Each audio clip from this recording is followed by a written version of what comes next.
Hey, so little weirdness happening with the data feed, and it wouldn't be odd at this point for there to be some outages or maybe something out in space that is not responding or rendering, but sunspot regions. There are no sunspot regions on the Earth-facing solar disk today.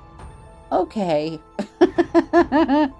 And then you go down there and normally you click on more data and it has, so you can see they're not even putting up what the magnitude of things are, which we can see what it is for ourselves, and I'm glad we can still see, wow, there's flares popping off and it's about to climb again. I'm wondering if we're going to get a good size one, because usually when it dips down like that, that's what happens. But anyway, you scroll down and it says nothing has happened. You go to the archive for yesterday and it doesn't have any of those flares that we know happened listed after 1:32 a.m. UTC time. So it's a little weird. And then in the meantime, over at NOAA and the Space Weather Prediction Center, there's data missing, like the solar wind, the magnetic fields, the radio flux, and the solar wind. Oh, I'm on the dashboard, pardon me.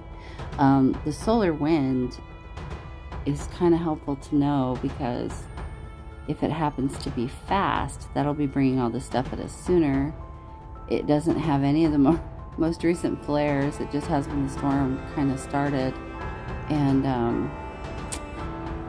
yeah, so I don't know what's going on, but they show all the flares.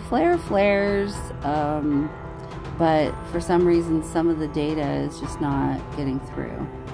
The good news is so far is that it looks like, now that I've given you all some sort of motion sickness from doing that, let's pull up the prediction for the CMEs. So this shows us what has been expelled from the sun, the plasma, and then whether it's going to hit us, the little tiny planet over there on the right in the middle.